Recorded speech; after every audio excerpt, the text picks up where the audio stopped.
Senior secondary school द्वारा आयोजित अंग्रेजी रीसी की कक्षाओं में आप सभी विद्यार्थियों का हार्दिक स्वागत है। आज का हमारा जो टॉपिक है वो है टेंस। प्रेजेंट का अध्ययन हम पहले वाले वीडियो में कर चुके हैं। आज के वीडियो में हम पास्ट के पूरे टेंस का अध्ययन करेंगे और जिसका पहला टॉपिक हमारा है वो है पास्ट इंडेफिनिट या पास्ट सिंपल टेंस।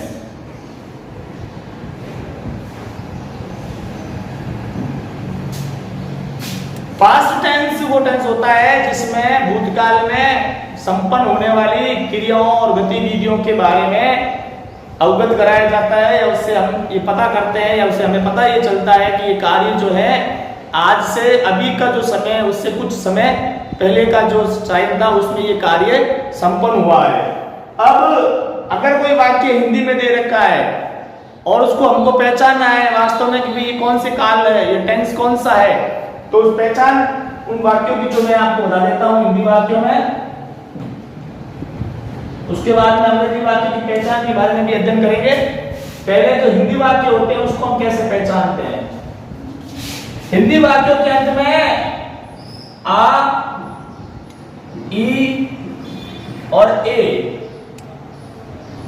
इन वोवेल्स का अगर उच्चारण हिंदी वाक्यों के अंत में आए तो आपको ये पता चल जाता है कि ये वाक्य जो है वो पास्ट सिंपल टेंस का है। जैसे एक मैं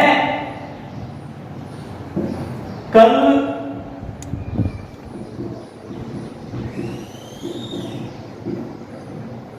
विद्यालय गया। मैं कल विद्यालय गया, कल यस्टरडे का भी इसमें मेंशन हुआ है और गया इसमें आप अंत में देखिए उच्चारण आ का आ रहा है। या फिर मैं कल विद्यालय गई या फिर वे कल विद्यालय गए।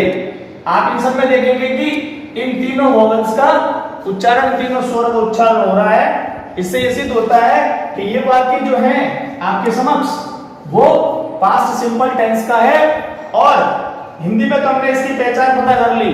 अगर कोई वाक्य अंग्रेजी में लिखा हुआ है और हमको उसको पहचानना है कि वास्तव में ये टेंस कौन सा है, तो उन वाक्यों को पहचानने के लिए मैं आपको बता देता हूं कुछ एडवर्ब्स। वो एडवर्ब्स अगर किसी वाक्य में है तो वो टेंस पास्ट सिंपल टेंस होगा। जैसे यस्टरडे अंग्रेजी में वाक्य की पहचान है यस्टरडे,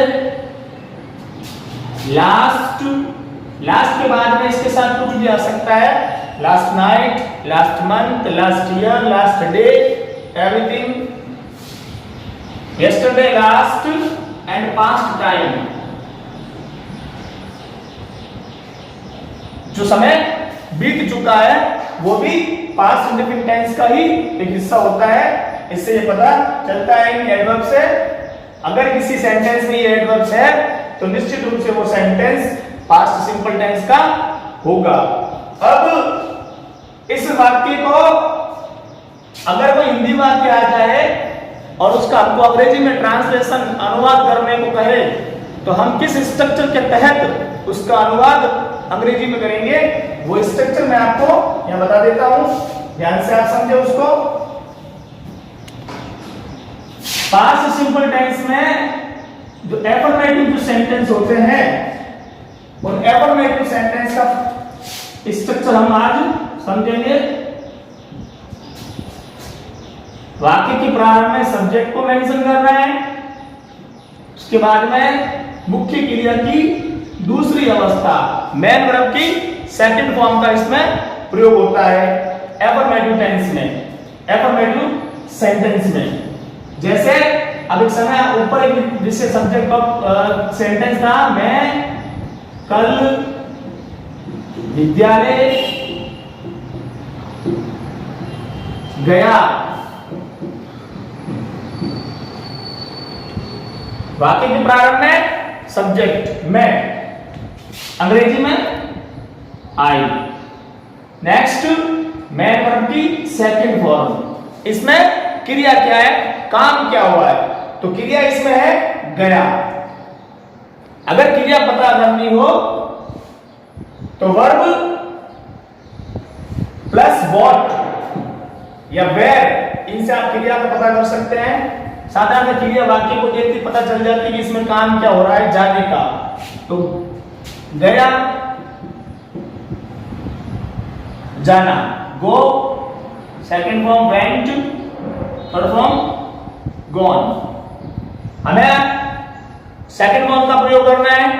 सेकंड फॉर्म वेंट है, गो की सेकंड फॉर्म वेंट, तो क्रिया के स्थान पर हमको वेंट का प्रयोग करना है। फिर ऑब्जेक्ट, ऑब्जेक्ट कर्ता के द्वारा जो क्रिया हो रही है उस क्रिया का प्रभाव किस पे पड़ रहा है, डायरेक्ट ऑब्जेक्ट है या इनडायरेक्ट ऑब्जेक्ट है। यहां पर विद्यालय लिखा हुआ है जो कि एक डायरेक्ट ऑब्जेक्ट होता है। इसमें विद्यालय हमारा ऑब्जेक्ट है, स्कूल। लेकिन एक बात का विशेष ध्यान रखना, यहां पर गो शब्द जब आ जाए तो व्यक्ति किसी स्थान के नजदीक जाना प्रतीत होता है, और जब किसी स्थान के नजदीक जाने की क्रिया होती हो या पास में जाने की क्रिया होती हो तो प्रीपोजिशन टू का प्रयोग होता है। तो इसमें हम लिखेंगे टू, आई वेंट टू, उसके बाद में ऑब्जेक्ट स्कूल। फिर वाक्य के प्रारंभ में या अंत में हम समय को ऐड करते हैं। अब इसमें समय है कल, जो बीत गया है, बीता हुआ कल, यस्टरडे। इस प्रकार से हम इस हिंदी वाक्य का अंग्रेजी में इस सूत्र की सहायता से इसका यहां पर ट्रांसलेशन करते हैं। एफर्मेटिव वाक्य, प्रेजेंट टेंस और पास्ट सिंपल, पास्ट सिंपल और प्रेजेंट सिंपल दो के एफर्मेटिव दोनों ऐसे वाक्य होते हैं जिनमें किसी प्रकार की हेल्पिंग वर्ब का इस्तेमाल नहीं होता है। हेल्पिंग वर्ब, मेन वर्ब खुद जो है वो हेल्पिंग वर्ब में कन्वर्ट हो जाती है या फिर उनकी फॉर्म चेंज हो जाती है। प्रेजेंट में मेन वर्ब की फर्स्ट फॉर्म के साथ में ऐसे ही ऐसे या फिर मेन वर्ब अकेली आती है। वही पास्ट सिंपल टेंस के एफर्मेटिव में मेन वर्ब जो है वो सेकंड अवस्था में चली जाती है, जिससे ही पता चलता है कि टेंस पास्ट सिंपल टेंस है। और मात्र एक टेंस ऐसा है पास्ट सिंपल का एफर्मेटिव जिसमें क्रिया की दूसरी अवस्था का प्रयोग किया जाता है। अन्य किसी भी टेंस में मेन वर्ब की सेकंड फॉर्म का इस्तेमाल नहीं होता है। अगर किसी वाक्य में मेन वर्ब की सेकंड फॉर्म का इस्तेमाल हो रखा है तो निश्चित रूप से वो टेंस पास्ट सिंपल टेंस का एफर्मेटिव वाक्य होगा। आगे हम अध्ययन करेंगे नेगेटिव वाक्यों का। पास्ट सिंपल टेंस के वाक्यों के प्रकार में एफर्मेटिव का अध्ययन हम कर चुके हैं। अब आगे हम अध्ययन करेंगे नेगेटिव वाक्य, नकारात्मक वाक्यों को कैसे कन्वर्ट किया जाता है। जैसे हमारे पास एक सेंटेंस आ जाता है, वह कल मेरे साथ नहीं खेला, मेरे साथ नहीं खेला।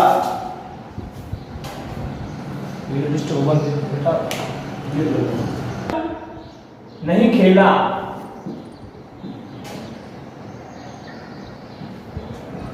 ये वाक्य नकारात्मकता को इंगित करता है, नेगेटिविटी को इंगित करता है, क्योंकि इसमें नहीं का प्रयोग हुआ है। विचारों में जब नहीं शब्द आ जाता है या फिर भाव नहीं का आ जाता है, किसी चीज के नहीं होने का आ जाता है, वो नकारात्मकता या नकारात्मक वाक्यों में शामिल होता है।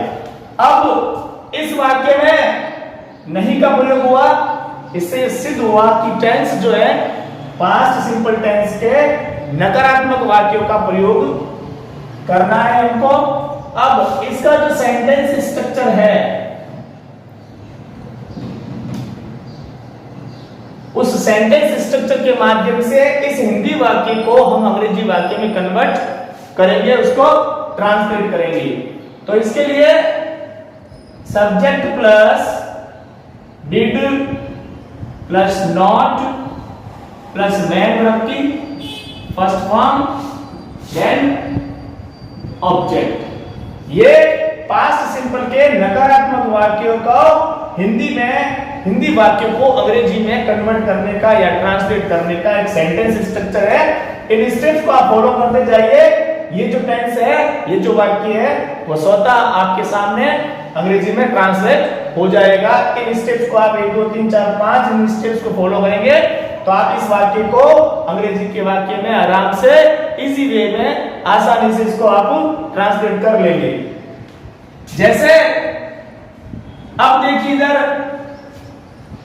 एफर्मेटिव सेंटेंस में हमने जो प्रयोग किया था वो किया था मैन वर्ब की सेकंड फॉर्म, और उस जगह मैंने आपको ये भी बताया था कि मैन वर्ब की सेकंड फॉर्म का इस्तेमाल प्रयोग जो है, यूज जो है, वो पास्ट इंडेफिनिट टेंस के एफर्मेटिव वाक्यों में ही होता है। अन्य किसी भी प्रकार के वाक्य में मैन वर्ब की सेकंड फॉर्म का प्रयोग नहीं होता है। अब देखिए यहाँ पर मैन वर्ब की सेकंड फॉर्म का प्रयोग नहीं कर क्रिया के रूप में यहाँ पर इन्होंने डिड का प्रयोग किया है और उसके बाद में मैन वर्ब की फर्स्ट फॉर्म का प्रयोग किया है। एक बात और याद रखना कि जहां कहीं डिड आ जाता है उसके साथ में हमेशा मैन वर्ब की फर्स्ट फॉर्म का ही प्रयोग होता है, या फिर डू, डज और डिड, इन तीनों हेल्पिंग वर्ब के साथ में हमेशा किसी भी परिस्थिति में मैन वर्ब के फर्स्ट फॉर्म का ही प्रयोग होगा। आगे सब्जेक्ट के साथ में did plus not plus man verb की पहली फॉर्म या फर्स्ट फॉर्म, फिर ऑब्जेक्ट। अब इस वाक्य को हम अंग्रेजी में ट्रांसलेट करते हैं। सबसे पहले सब्जेक्ट, इस वाक्य में क्रिया कौन कर रहा है? वह खेला, मतलब इसके अंतिम शब्द से पता चल रहा है कि वह जो सब्जेक्ट है वह पुल्लिंग है, फेमिनाइन नहीं होकर मैस्कुलाइन है यहां पर। और मैस्कुलाइन वह, सी, वह, ही। वाक्य के अंत वाले शब्द से पता चलता है कि वह जो लिखा हुआ है वो किसके लिए, सी के लिए या ही के लिए। यहां पर लिखा हुआ है खेला, मतलब ये जो चीज है वह वो ही के लिए यहां पर आया है, तो ही सब्जेक्ट हो गया। उसके बाद में मैन वर्ब की क्रिया हेल्पिंग वर्ब डिड। इसमें देखिए क्रिया एक ही है। जिन क्रियाओं के अंत में या जिन हेल्पिंग वर्ब के अंत में डिड अल्फाबेट का प्रयोग, डी अल्फाबेट का प्रयोग हो जाता है, जिन हेल्पिंग वर्ब के अंत में, उसका ध्यान रखना, वो सभी सब्जेक्ट के साथ में उसका इस्तेमाल होता है। किसी भी प्रकार का सब्जेक्ट होगा उसके साथ में अगर डी वाली क्रिया है तो वो सभी सब्जेक्ट के साथ में, सभी नाउन के साथ में, प्रोनाउन के साथ में उसका इस्तेमाल होगा।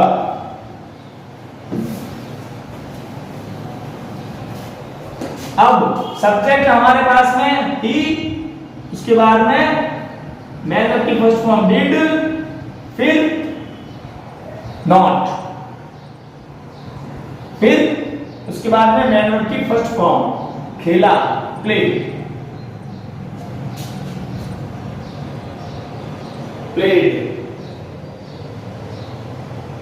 प्लेड। अब इसमें पहली फॉर्म फर्स्ट फॉर्म प्ले, तो हम यहां पर फर्स्ट फॉर्म प्ले का इस्तेमाल करेंगे। उसके बाद object, subject plus did plus not plus man verb की फर्स्ट फॉर्म और ऑब्जेक्ट। अब he did not play, object क्या है? मेरे साथ, इसमें विथ मी, साथ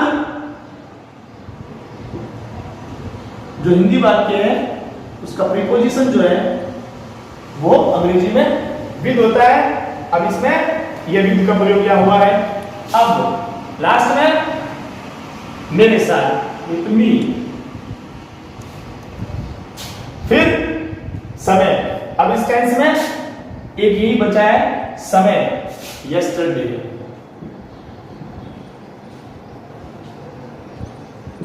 इस प्रकार से हमने इस हिंदी वाक्य को इस स्ट्रक्चर के माध्यम से इस प्रकार अंग्रेजी में ट्रांसलेट करना सीखा। आगे हम अध्ययन करेंगे प्रश्नवाचक इंट्रोगेटिव वाक्यों का। इंट्रोगेटिव वाक्य का जो सेंटेंस स्ट्रक्चर है वो इस प्रकार से है कि क्रिया जो है वो वाक्य के प्रारंभ में आएगी, फिर सब्जेक्ट, फिर मैन विभक्ति फर्स्ट फॉर्म और फिर ऑब्जेक्ट, और वाक्य के हिसाब से अंत में क्वेश्चन मार्क साइन।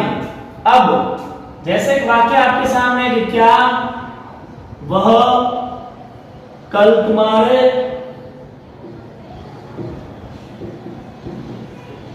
साथ आया, क्या वो कल तुम्हारे साथ आया, तो इसमें देखिए वाक्य के प्रारंभ में डिड, उसके बाद में सब्जेक्ट वह ही, फिर मैन की फर्स्ट फॉर्म आया कम, फिर ऑब्जेक्ट, ऑब्जेक्ट इसमें नहीं है तो did he come with you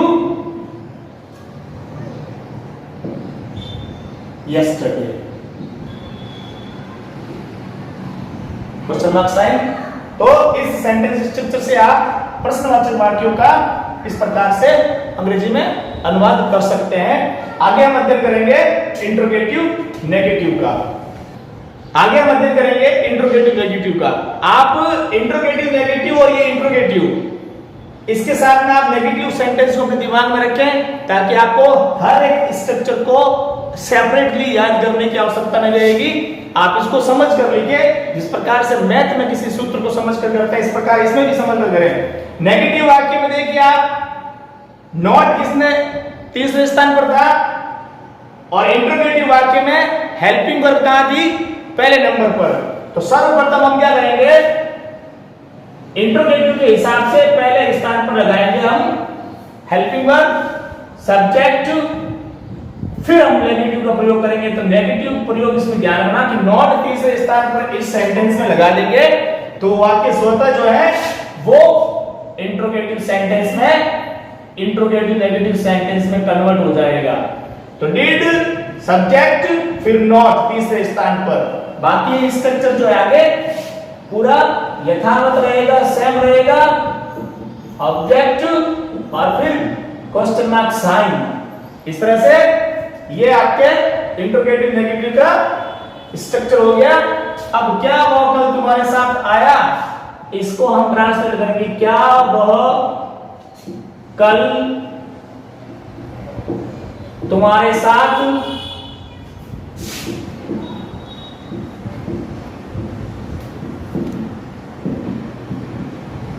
नहीं आया। तो देखिए इस सूत्र में या इस हिंदी वाक्य में और इस हिंदी वाक्य में फर्क क्या है, सिर्फ इसमें नहीं का प्रयोग है, बाकी पूरा एज इट इज है। तो आप इस सेंटेंस के माध्यम से भी इसको हल कर सकते हैं। तो डिड पहले, फिर सब्जेक्ट ही, फिर तीसरे स्थान पर नॉट, फिर मैन वर्ब की फर्स्ट फॉर्म कम, फिर object. Did he not come with you yesterday,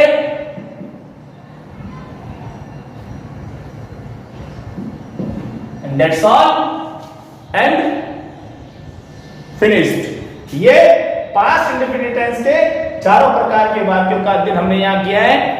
और इंट्रोगेटिव वाक्य दो प्रकार के होते हैं, एक जो होते हैं वो WS से शुरू होने वाले होते हैं और एक जो होते हैं वो हेल्पिंग वर्ब से शुरू होने वाले होते हैं। तो जो सेंटेंस WS वर्ड से शुरू होने वाले होते हैं, आप इंट्रोगेटिव के सेंटेंस में प्राथमिक पहले नंबर पर आप जो WH वर्ड रख देंगे तो उससे ये जो वाक्य है वो WH टाइप इंट्रोगेटिव में कन्वर्ट हो जाएगा। जैसे कि कल तुम्हारे साथ कौन आया, तो he did come with you yesterday या who came with you yesterday। इस प्रकार से वो WH फॉर्म के सेंटेंस भी आप इसी सूत्र में WH आगे लगाने से पूरा कर सकते हैं। Thank you.